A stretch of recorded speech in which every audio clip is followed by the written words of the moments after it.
Guys, today Wayne Dyer reminds us to not die with our music still in us. And this goes back to our purpose, finding out what it is that we really love doing and the thing that makes us truly happy. So what is it for you? Is it writing a book? Is it pursuing a talent? Is it doing something that you've always wanted to do, but you've always been afraid to do? Is it simply being the best mother, father, sister, brother, human being you can be? Whatever it is, you can do it. You have to believe it, and you have to understand that you have music inside you. You have something that is unique to you. You were put on this planet for a unique purpose. I finally realized I want to write my book. I want to share my life with people, and it has changed everything. So I challenge you to find what's that music within you. Have a great morning, everyone. Guys.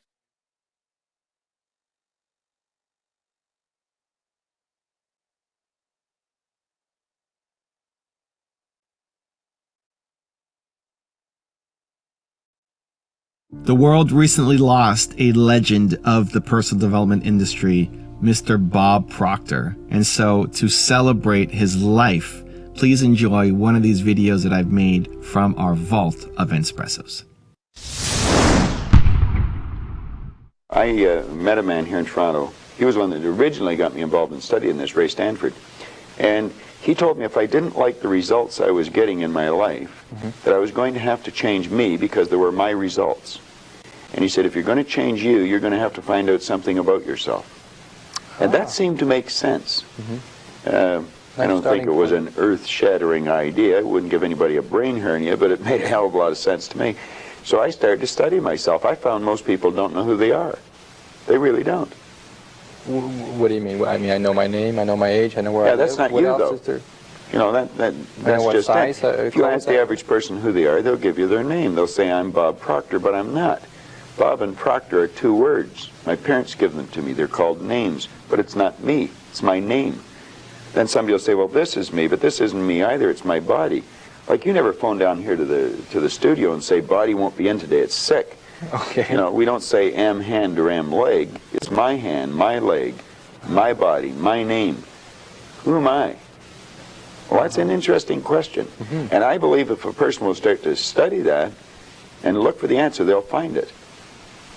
See, I think we live simultaneously on three planes of understanding. We're spiritual creatures, we have an intellect, and we live in physical bodies.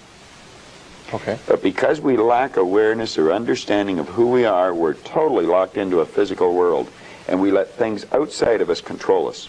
95% of the population are reacting to life. They're not really living at all. First off, can we say Bob Proctor's the man? I mean, I don't know how old that video is, but a lot of the messaging that he had in that video is still relevant today. Nothing has changed. Not in terms of the content, not in terms of the ideas. The only thing I think would change is that now it's way more easy. It's easy to get the awareness. It's easy to apply it. It's easy to find opportunities.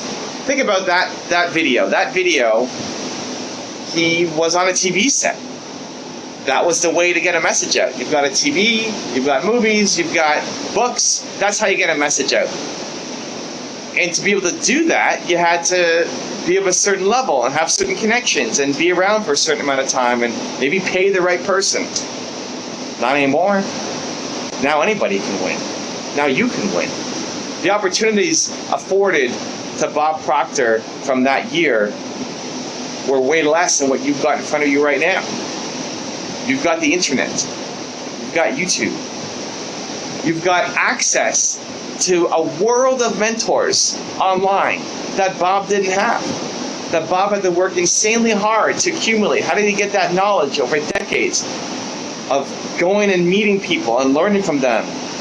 You've got that on your phone. The opportunities have never been easier for you right now.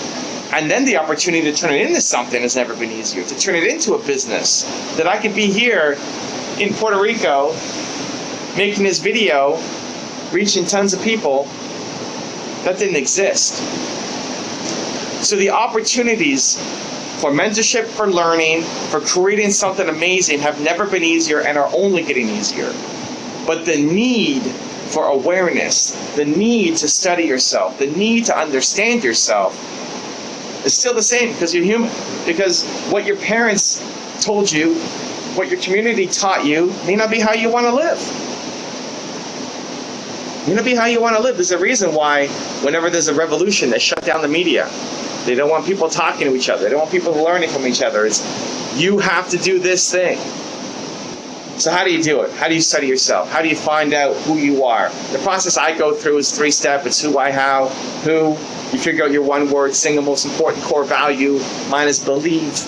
And when you figure that out, it allows you to live a life with intention going forward. So everything I do is through the lens of belief. I believe in you. I want you to win. I believe you've got genius level talent at something. I believe it. It's here in my heart. I believe it. 2, your purpose comes from your pain. That whatever you struggled the most with growing up is the thing you want to help other people with. That think back to who you were 5 or 10 years ago and what you were struggling with. There are many people who currently are what you used to be, and they are still struggling, and you can help them. You represent hope. You represent opportunity, possibility, that they don't need to stay stuck, that this isn't all there is to life, because you made it out. And you may not be completely out yet. You're still climbing and growing like you want to be. But you still know a lot more than you used to. You could go back to the person you were 5 or 10 years ago and give them advice that will help them. So I love helping entrepreneurs because I struggled so much as an entrepreneur. And so all the content I make is for the 19-year-old version of myself. Figuring out that gives you insane clarity and power.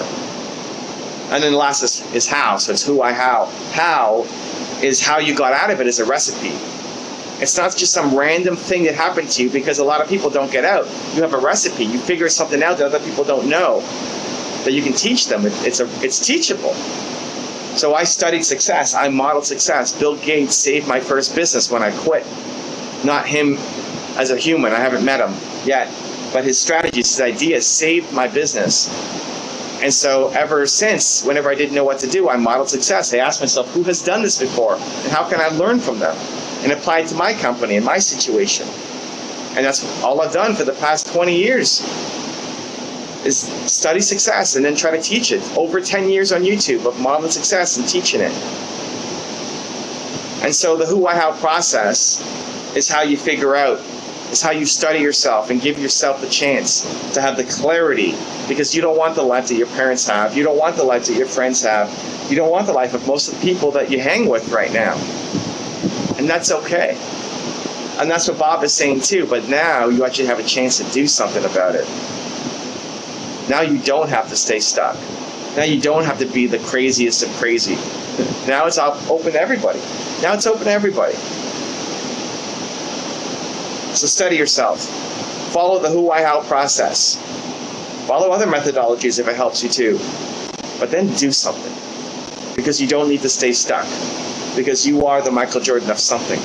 And the world needs your voice to come alive. Now I've got a really special bonus clip I think you're going to enjoy. But before that, question of the day, I want to know, what is your why? Your purpose comes from your pain. The thing you struggled with the most is the thing you want to help other people through. What is that for you? Let me know down in the comments below.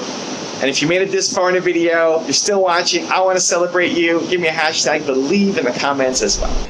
To know yourself is the greatest gift you can give yourself, truly. We all spend so much time with other people and other things in life, but we never invest any time in getting to know ourselves. When someone wants to meet with you and catch up with you for coffee or drink, you'll make time for them. When was the last time you made time for yourself? How would you know what you want in life if you don't even spend time to get to know yourself? If you have a business, you would spend time to get to know the client, find out what the client wants in order to provide the best service for the client, right? So if you really want to understand what you want in life, if you want to know what you want or what your purpose in life is, you have to spend time with yourself. You have to learn how to concentrate. Because if you can't concentrate, you won't be able to sit there long enough and figure out what it is you want in life. And once you know what you want in life, you take that power of concentration and that finite amount of energy and you focus it into what you want, and that will start to manifest in life. And the byproduct of that is happiness. When you ask most people what you want in life, most people's response is happiness. Happiness shouldn't be pursued. happiness ensues. It comes as a byproduct of living a certain way. If you want to see my favorite deep dive into the world of Bob Proctor, check the video right there next to me. I think you'll love it. Continue to believe, and I'll see you there. I want you to think of this for a moment. Let's suppose there was a virus going around, and this virus caused people to really stunt their growth.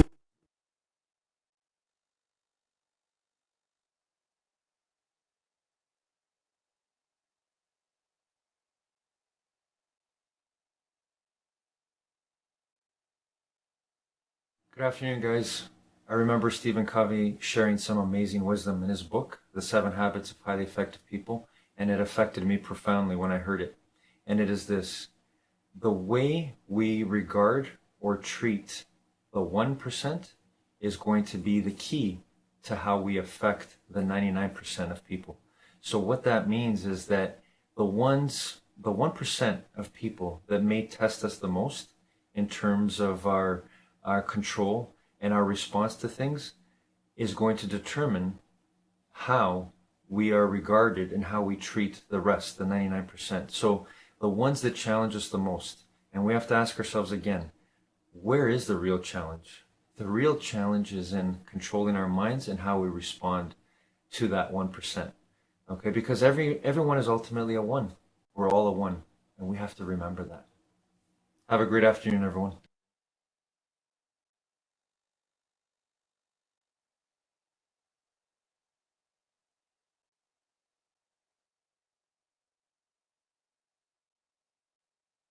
Let failure be your friend. There are going to be times, of course, where you're going to win a lot. A lot of things are going to go your way. And it's wonderful to bask in that adulation and to feel proud of your successes. But there are also going to be times, the satisfaction that those moments bring, nothing can compare to that. Those victories will feed you for years to come and help you stay committed when your tank is sometimes empty. Winning is great. It's fantastic. I love it. I love being number one. I love winning.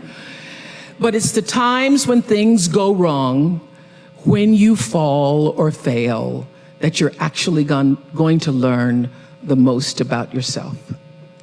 You know, all those years on the Oprah show, 25 years, we were the #1 show for 25 years. And that's because I lived with the intention to serve the audience. The audience came first every show.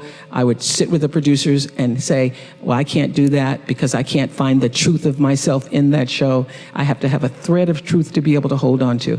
So I knew so well the audience. I felt like I was the audience. The audience was me. And I felt so connected. And then I ended that and started a new network. And I flailed for a while. And I was really upset with myself. But I will tell you that when I was able to shift the paradigm to start to looking at, wow, what I have instead of what I don't have, what I have instead of what I thought I'd lost, I was able to begin to turn things around. But it's those moments of uncertainty. It's the moments where, you know, all of my mistakes show up on the evening news. You can make a mistake. I can tell if I've done something wrong. It's on the CNN crawl. I can read about it. But learning from the moments where things weren't going so great, being able to get still, to connect with that which I know is God, the force, the power greater than myself, and to come back and realize that in order to move forward, you move forward by taking the next right step. You don't have to know everything to do. You don't have to know all the steps to make. Just what is the next right move. Want to be happy? Build a life, not just a business. Hey, it's Evan Carmichael, and this channel was created to help you overcome the #1 challenge that is holding you back, a lack of belief in yourself. You watch these videos because you know you've got more inside you. You've got Michael Jordan level genius at something. So today, let's live your best belief life and learn how billionaires think to get some success advice from the top. Enjoy. Rule number 2, surround yourself with great people with Richard Branson. If you're a business leader, somebody's watching this and wants to be Richard Branson or Sir Richard Branson, what is the key? Surrounding yourself with great people, learning to delegate early on, not trying to do everything yourself, making sure you've got the kind of people that are praising the team around them, not criticizing the people, and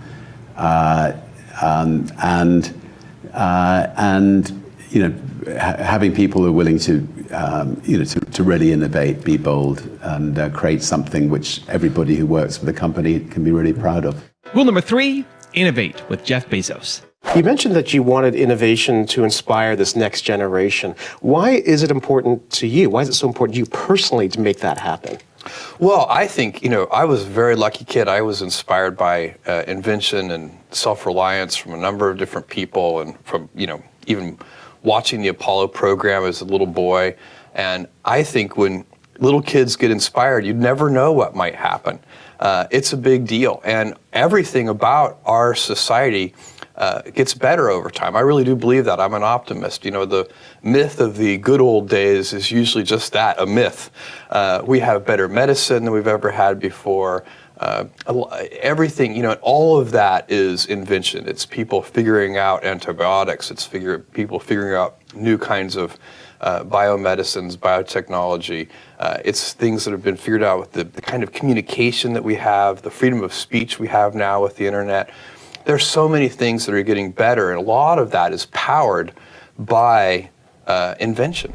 Also, to make sure you're actually taking action after watching this video, I've designed a special free worksheet just for this video. The worksheet will highlight all of the lessons learned in this video, as well as pull out our 3 favorite learnings and quotes that will inspire you to actually do something. The worksheet will also give you space to write down what your key takeaways are and your specific plan of action to make sure you're getting results. If you want the worksheet designed specifically for this video, absolutely for free, there's a link in the description below. Go click on it and start building the momentum in your life and your business. I'll see you there. Rule number 4, build a better future with Elon Musk. What are the things I think are quite important for the future to be good? And obviously, in order for the future to be good, we have to have sustainable energy. So we have to have sustainable production and consumption of energy.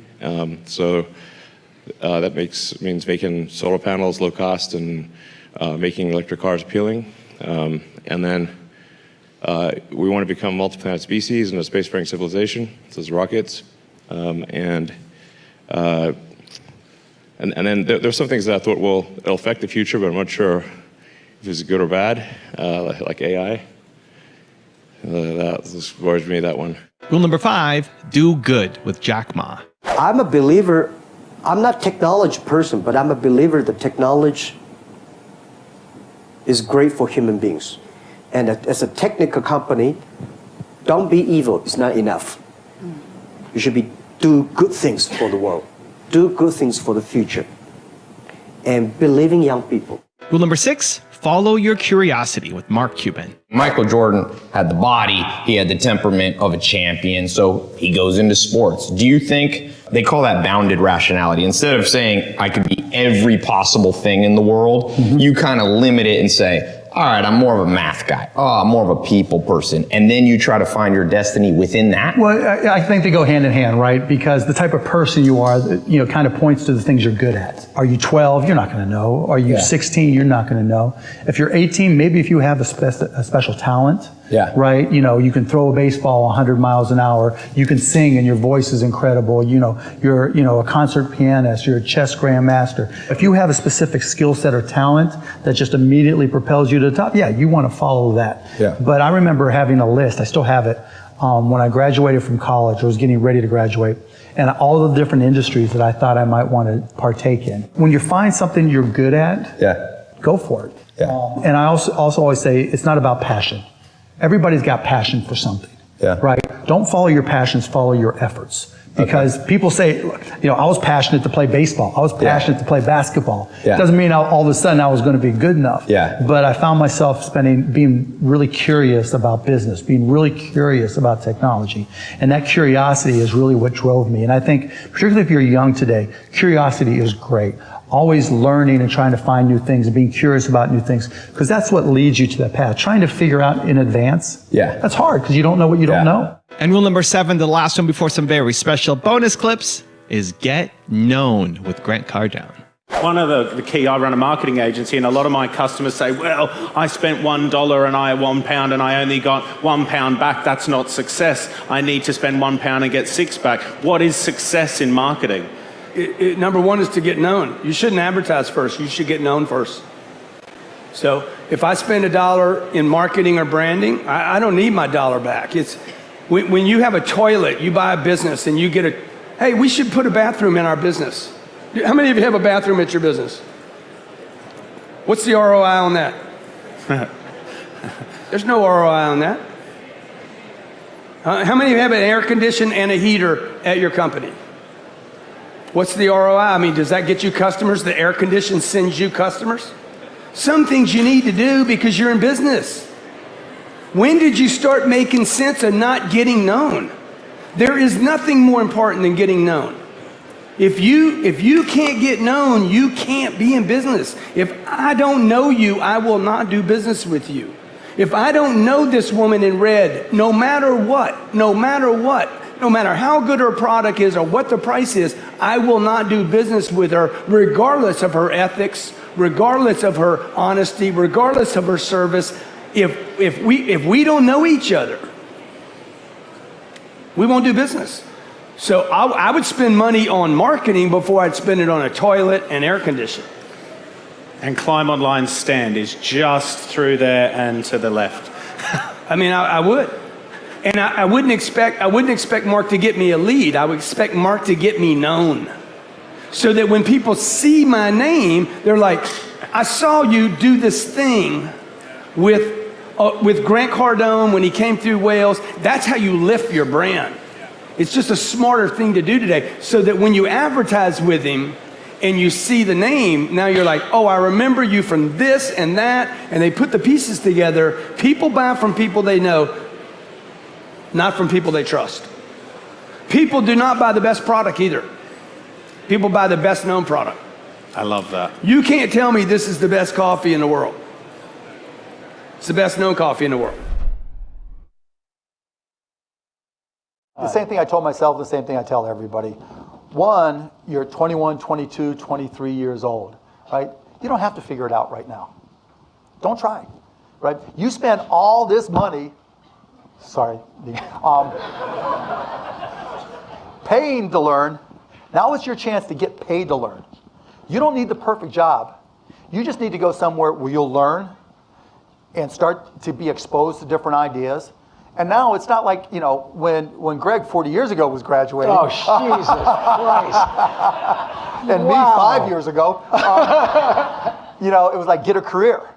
And, the pressure was, get a career, go work for IBM or General Motors and get a pension. Those days are gone. People can't even pay their pensions anymore. And so you're a free agent. And you're always going to be a free agent on the market. You guys are the Kevin Durant's and LeBron James, where you're always out there and can go find a better situation for yourself. Do what's best for you. What have you got to lose? Like when I started my company, after I got fired by Michael Umecki, what was good? How bad could it be? I would lose my Motel 6 towel, It was just like, what have you got to lose? And yeah, I understand there's pressure from student loans, and there's a lot of conversations we can have there, right? But, you can get a job that doesn't have to be perfect. You can learn at that job, and you guys have the pedigree, you have the brains, you have the initiative to go out and try the next job, The good news is the economy's good enough that it may not be perfect, but you can go job to job. Don't look for the perfect answer. Just look to get the experience, look to learn, because all these different exposures, all the different things you learn, learning how to learn, that's what's going to get you excited and juice you for something that you love. Because once you find something you love to do, that's when the magic happens. Because when you're able to find something you love to do, then you can start focusing on, how can I be great at this? And like Greg found out he was a great networker. I like to, play with technology and try to do things first.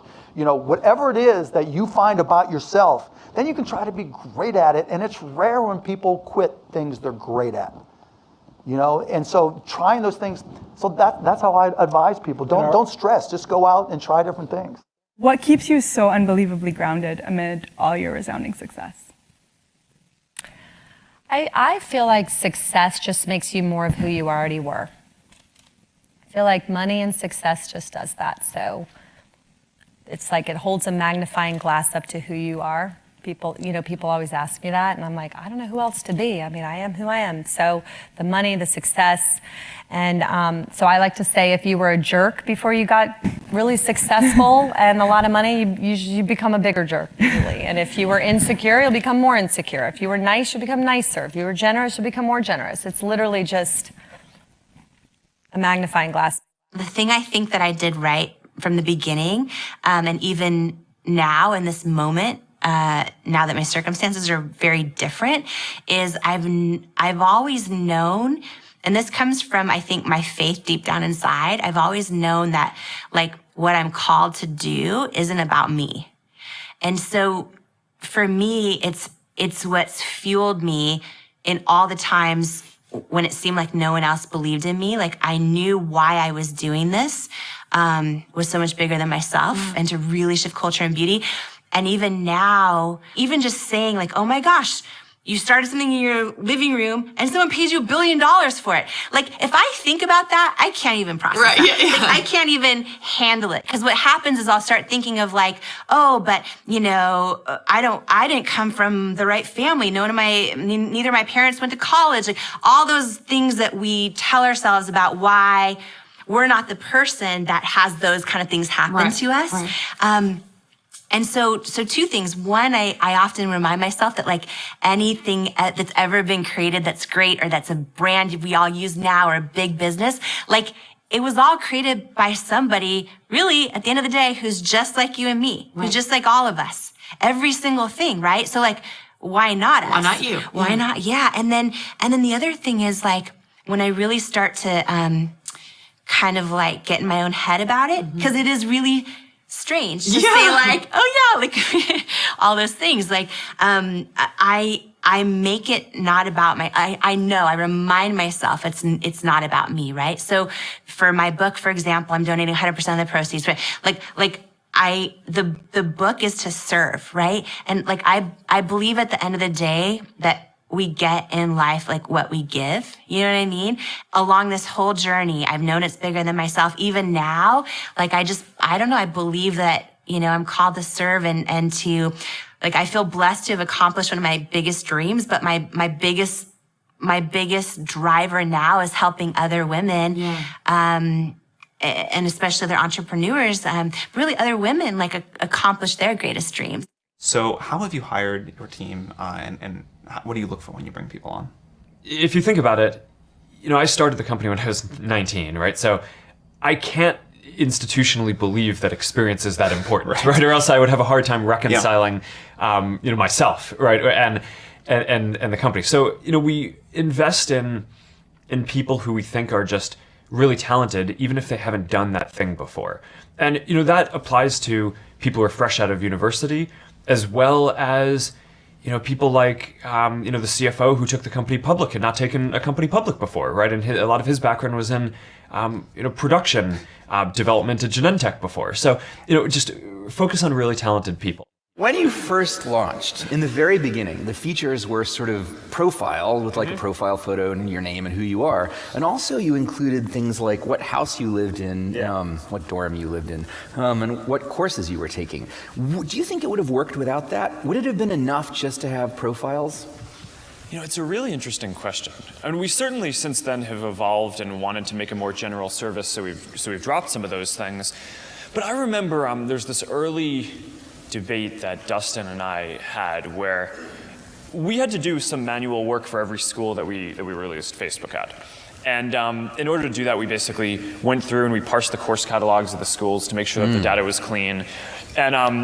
And I remember having this debate where Dustin was like, we could just expand so much faster, or it would just be easier. I mean, we were bound by server capacity, but it would be easier to launch new schools if we didn't have to have course catalogs for each school. And we just had this really long debate about what quality meant for us and the community that we wanted to establish and the culture of it. And In retrospect, maybe it wouldn't have had a huge difference on how things played out, but it definitely kind of set this tone where there's a lot of kind of clean data on Facebook. You can rely on it. It feels like a college-specific thing, which was valuable early on for setting the culture, even though obviously since then we've grown beyond that. And I think you guys in the projects that you work on, you're going to have a lot of similar questions, right? I mean, there's the famous 80-20 rule where you get 80% of the benefit by doing 20% of the work, but you can't just 80-20 everything, right? I mean, there have to be certain things that you just are the best at, right? And that you go way further than anyone else at to establish this kind of quality bar and have your product be the best thing that's out there. So, whether we had to do that one or had to do something, we had to do, I think, enough of those things, or else we just wouldn't have been the best service out there. There's nothing that AI won't impact. As big as having been around a while, I saw the impact of PCs, then I saw the impact of local area networks, then I saw the impact of wide area networks, then I saw the impact of the internet, then I saw the impact of mobile, then I saw the impact of wireless. Now I'm seeing the impact of artificial intelligence, and it dwarfs any of those things. And if I don't understand how to apply it to my businesses, I remember selling PCs and software and walking in saying, you don't need to use that pen and paper on a notepad or a ledger pad. Now we're going to give you a spreadsheet, and by the way, here's a spreadsheet that costs $495, and I had to pay to go get trained on how to sell it, which is crazy now when you think about it. But then we said, okay, now you can play what if. Then we said you can connect these PCs. Unless I understood the technology, how was I going to explain it? How was I going to understand it? Unless I understand it now, how am I going to invest in it? Then I got to go trust somebody who says, oh yeah, I know AI, and maybe they do, maybe they don't. And it's really easy just to say you figure it out. That's just not my style. So you're building a base of knowledge, and then you think that at some point it's going to pay dividends in terms of... It already has. Right? I mean, if you truly believe AI is going to change everything, how are you going to understand what people are doing to change everything unless you at least have a foundational understanding of it? Now, I'm not going to build a 1,000,000-layer neural network and try to change the world. I'm not going to write a research paper and saying, here's why the lottery ticket approach works, and you can build smaller neural networks with less data and be more resource efficient. But I can read that stuff and understand that when somebody says, okay, we're building this project and we need this size data set or this size data set, or we need this amount of resources, I can ask questions and understand the answers. What is it about selling that you actually enjoy that you think most people don't enjoy selling? So what is it about selling that you actually enjoy? Well, okay, this is the first thing I'm going to say. If you don't like selling, you should really take the time for yourself to practice it and learn it, because all of life is sales. I mean, whether you're an accountant, whether you're a stay-at-home mother and you're trying to sell your kids on why they need to go to bed at a certain time or they need to do something that you need them to do.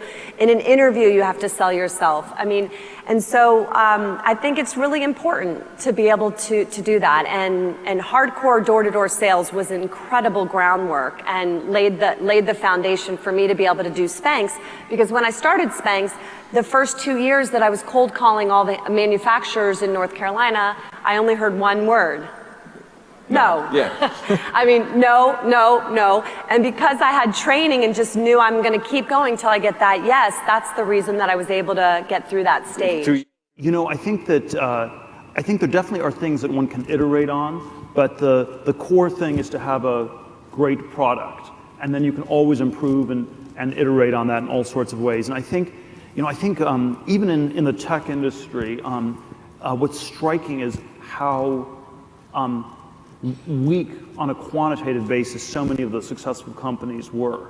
It was just they had a great product, and then years later they were able to optimize it in all sorts of ways.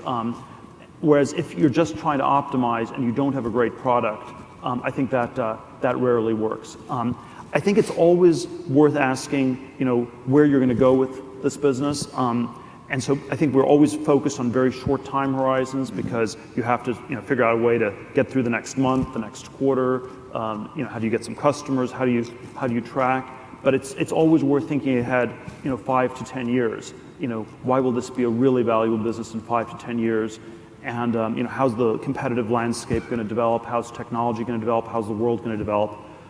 These are hard questions to answer, but I think the great entrepreneurs that I know always have some perspective on it, and it might be wrong, but it's just, this is what's going to happen, and then it's sort of well reasoned, and so you have a plan. And you know, it's when I was playing chess, you know, in junior high school, one of the early lessons I learned was a bad plan is still always better than no plan at all. Right. And so, you know, have a plan. You can always change it, but don't just pretend that you have no clue about what's going to happen and that everything about the future is random. If you sort of say that everything's random and out of your control, that's the way you set yourself up for failure.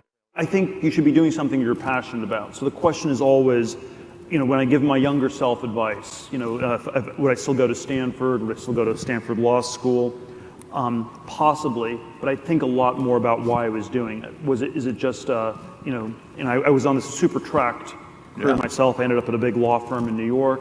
You know, my 8th grade junior high school yearbook, one of my friends wrote in, I know you're going to get into Stanford in 4 years. So I went to Stanford 4 years later, went to Stanford Law School, ended up at a big law firm in New York, where on the outside everybody wanted to get in, on the inside everybody wanted to get out. When I left after 7 months and 3 days, one of the people down the hall from me said it was, you know, really reassuring to see that it was possible to escape from Alcatraz, which, you know, all you had to do was really just go out the front door. But so much of our identity gets wrapped up in the competitions we win, and when you compete, and I think a lot of the credentialing, resume building is this sort of competition. When you compete, you do get better at what you're competing at. You know, if you take lots of SAT test prep classes, you'll get a better score on the SAT. And when you compete, you get better at beating people on the narrow things you need to beat them on. But it often comes at this very high price of losing sight of what's truly valuable and important and meaningful. Which is? Well, I think passion. There's sort of all sorts of things that could be that. But I think it often ends up being something that's a little bit off the beaten path, because so I think you know, there's obviously a financial version where you get to have a monopoly-like business. The meaningful version, I think, is always counterfactual, where if you weren't doing this, it's great to be working on problems where if you weren't working on them, nobody else would do them. You know, if you're working at the 4th online pet food company, the 10th thin film solar panel company, the 1,000th restaurant in Philadelphia, there's a sense that if you weren't doing it, someone else would. You know, if you're working at something where it's the only thing of its kind in the world, that's very meaningful. If we weren't, and it could be for-profit, non-profit, all sorts of contexts. If we weren't doing this, this problem would absolutely not be tackled. I think that's the kind of, that's what's meaningful. On an individual level, I think it is always, it's always really good if there's something that you're incredibly passionate about and just sort of find to be intrinsically interesting, and that people pursue that. And so one of the resolutions I came up with a number of years ago was to always value substance over status, substance over prestige. You know, if I sort of was giving my younger self advice on what to do or how to think about one's life, I probably would still go to Stanford. You know, I might still go to law school. But I'd ask a lot more questions why I was doing these things. And I think if I was honest about it, too much of it was driven by prestige and status, and not quite enough about really the substance of trying to learn things. And you know, I had sort of this. I sort of think of it as this sort of crazy rolling quarter life crisis, and sort of culminated in this big New York law firm where, you know, from the outside everybody wanted to get in, from the inside everybody wanted to get out. After I lasted 7 months and 3 days, and after when I left, one of the people down the hall said, you know, it's so reassuring to see you leave, Peter. I had no idea it was possible to escape from Alcatraz, which again, and all you had to do was go through the front door. But our identity, people's identities get so wrapped up in the things they compete for that it was inconceivable for people to actually do that. And then the question was, you know, well, how had I ended up there? Why had I not thought about that more? And I think it was that I had taken too many of these shortcuts of valuing sort of what was prestigious, what was conventional, over what I really want to do. So I think always substance over status. I know that one of the key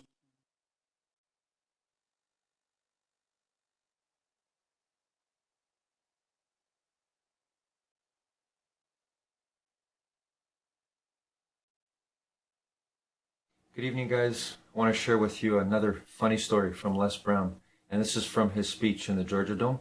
He was providing an example where he was so determined and so resilient in trying to get a job as a DJ, a disc jockey, that he would go every day. Every time he got rejected by the gentleman he was trying to get a job from, he would still go back every day. And that gentleman would get frustrated. He would be saying, "What do you want now?" You know, and Les Brown would give reasons and, you know, as to why he was showing up every day. And the funniest reason was, and this was after I don't know how many times of going back and forth, Les Brown said to him, because the guy asked him, said to him, "What do you want now? I told you there's no jobs here." And then he said, "Well, I didn't know if anybody got sick or died, sir." And I thought, that is incredible. I mean, it's funny because obviously we don't want anybody to die, but these things happen in life, and Les Brown was ready to take that chance or that opportunity. Have a great evening, everyone.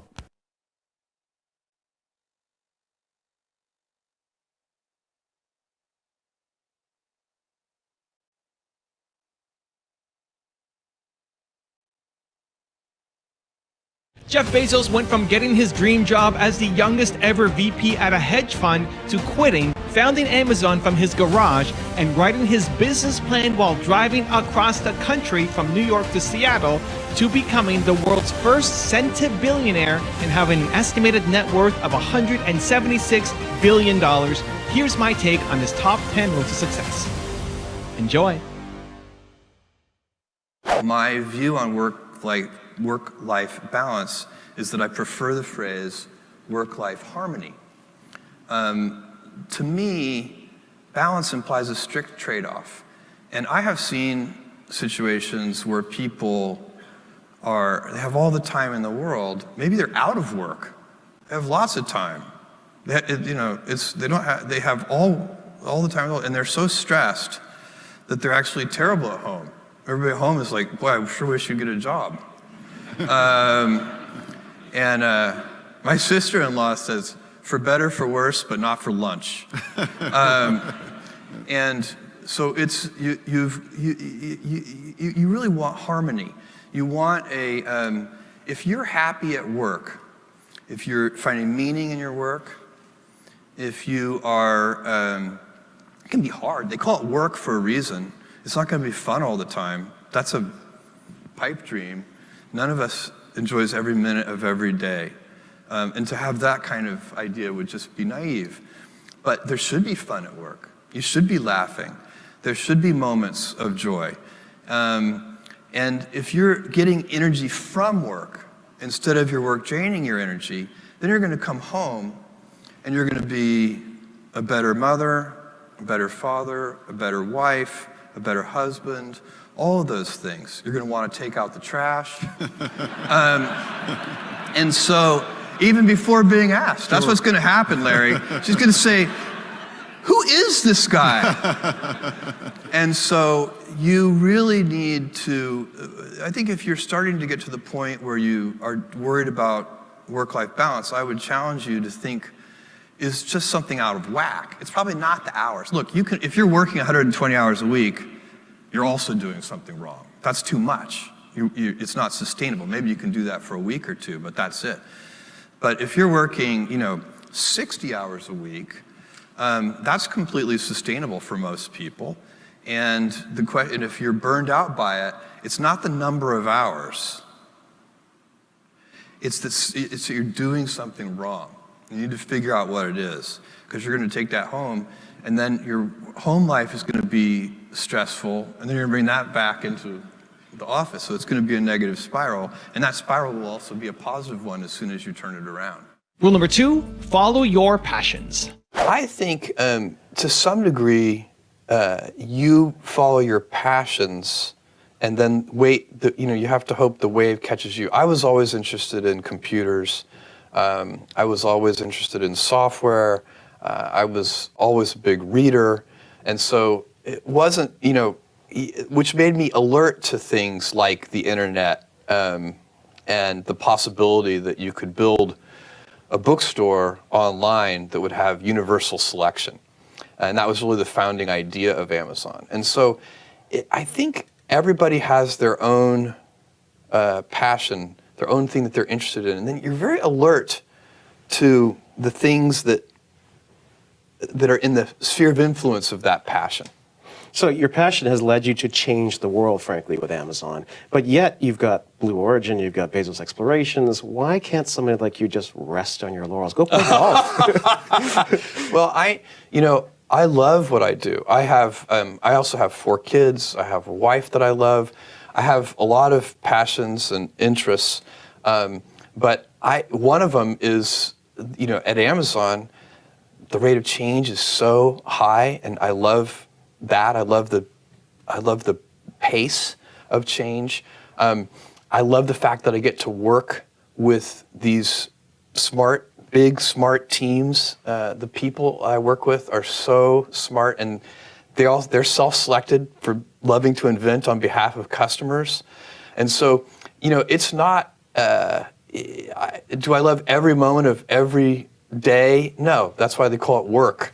There are things that I don't enjoy, but if I'm really objective about it and I look at it, I'm so lucky to be working alongside all these passionate people, and I love it. Why would I go sit on a beach? Rule number 3, avoid having regrets. I did do a lot of soul searching. I went to my boss at the time, and I really liked my job.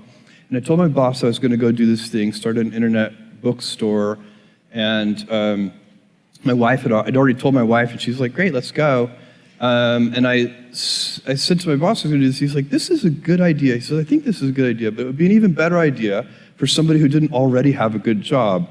And that sort of made some logical sense to me, and he convinced me to think about it for a couple of days. So I went away, and I was really trying to get my head around how to think about this. And I think, for me, the right way to make that kind of very personal decision, because those decisions are personal, they're not like data-driven business decisions. They are, what does your heart say? And for me, the best way to think about it was to project myself forward to age 80 and say, look, when I'm 80 years old, I want to have minimized the number of regrets that I have. I don't want to be 80 years old in a quiet moment of reflection, thinking back over my life and cataloging a bunch of major regrets. And I think that regrets, our biggest regrets, in most cases, you can murder somebody, okay, you'd regret that. But in most cases, our biggest regrets turn out to be acts of omission. It's paths not taken, and they haunt us. We wonder, what would have happened? I loved that person, and I never told them. And then they married somebody else. I didn't do this. And so that's the frame of mind that I put myself in. And once I did that, once I thought about it that way, it was immediately obvious to me. I knew that when I'm 80, I would never regret trying this thing that I was super excited about and failing. If it failed, fine. I would be very proud of the fact when I'm 80 that I tried. And I also knew that it would always haunt me if I didn't try.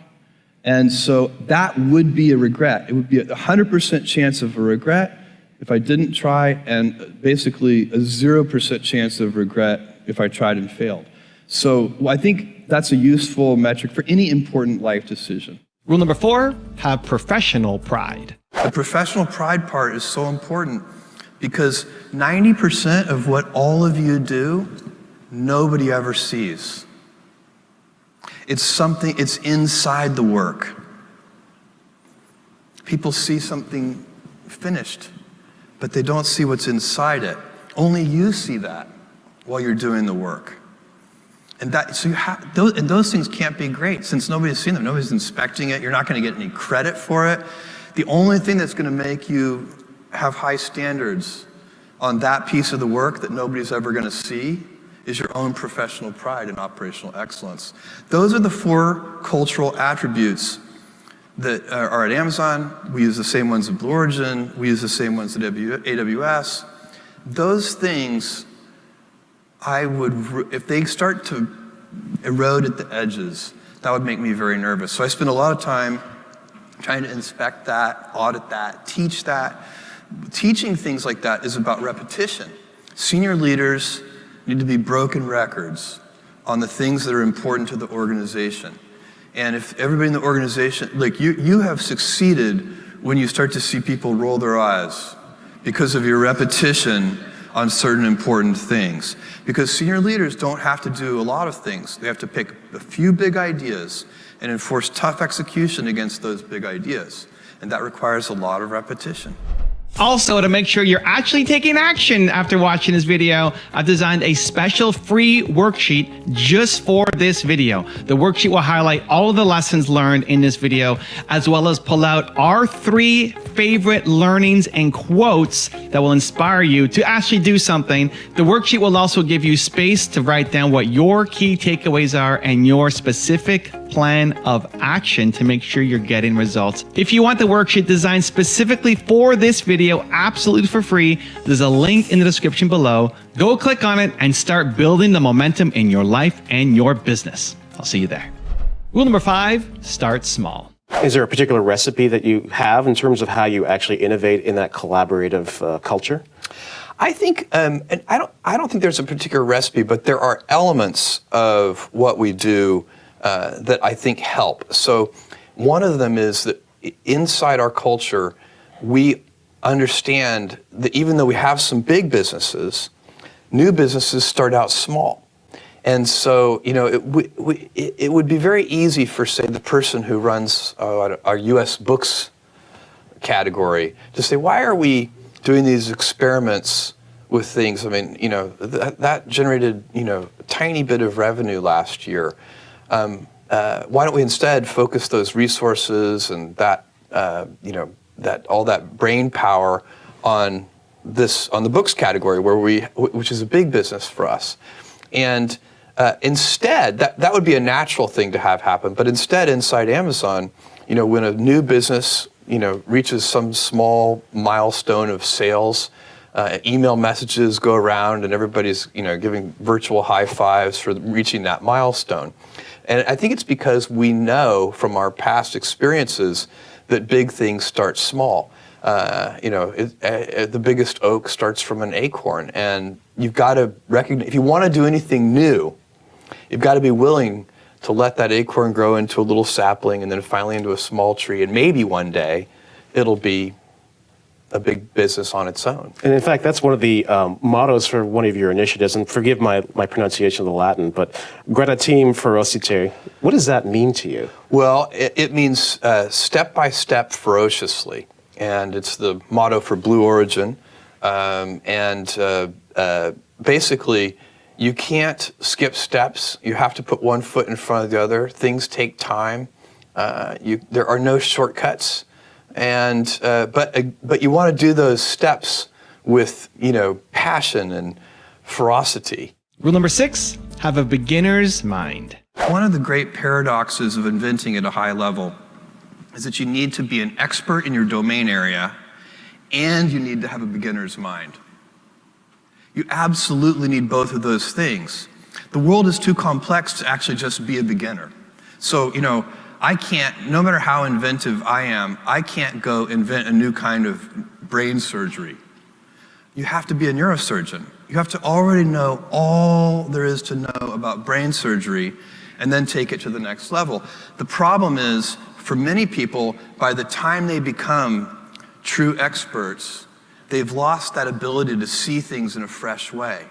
They've lost the beginner's mind. And so that's another thing. You always need to be stepping back and saying, if I'm an expert in launch vehicles or whatever it is, I need to step back and say, okay, if I were looking at this for the first time, what would I be seeing and noticing?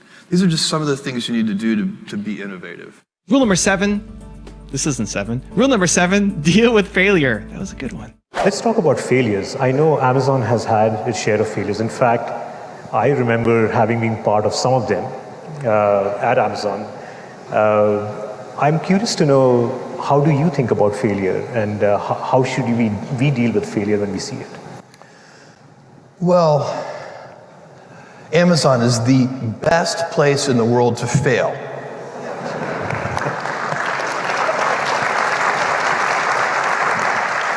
And the reason for that is we have a lot of practice. Nobody likes to fail. By the way, failure, even when you know it's important and good, it's embarrassing. It doesn't feel good. We're all human. We had a good idea. We thought it was a good idea, and nobody came to the party. That happens. And here's the great thing, though. One success, one winner, can pay for dozens and dozens of failures. And that is why you should fail.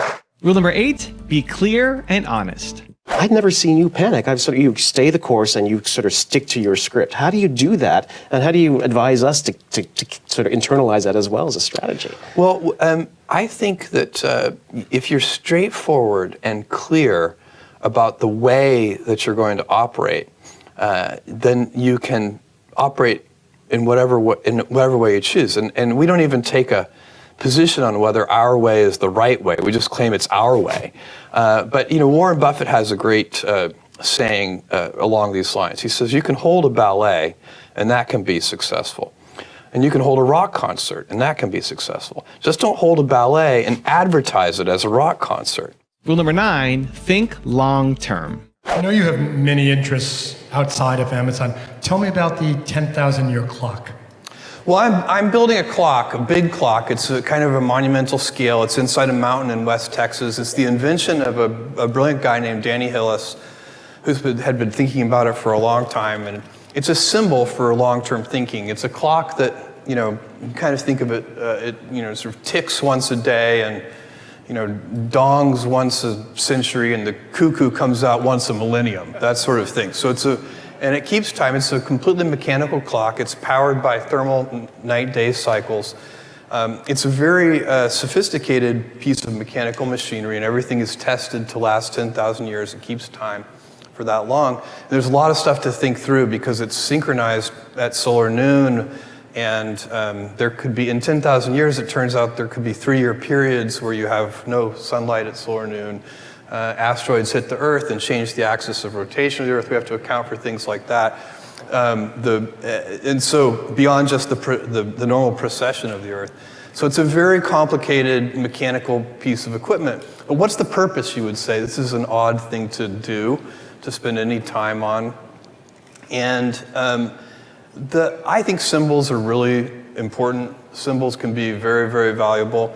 And we have, as a species, become so omnipotent on planet Earth that we're really going to have to start thinking longer term. It can, in a lot of different ways. And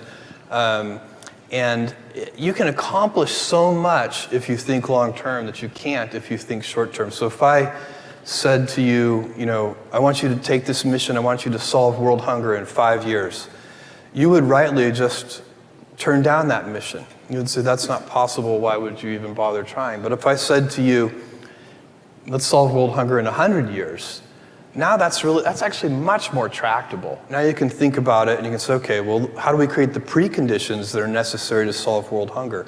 And so long-term thinking is a huge lever, and I think it gets harder to do as the speed of invention and civilization changes, in part because it sometimes doesn't make sense to think long term if everything is changing so quickly. That's why, kind of taking that back to the customer needs that I was talking about before, you need to find those things that we know as a society that we'll want even 100 years from now, and then make sure that we go about working on those things. And rule number 10, the last one before some very special bonus clips, is have fun. You can hear him coming a mile away. How about the laugh? It's something I've always had. No, it's unique in the family. I embarrass them at movies, The dean of .coms, Jeff Bezos, has billions of reasons to be laughing. Your laugh is a beacon. They know you're coming. That's right. For 10 more amazing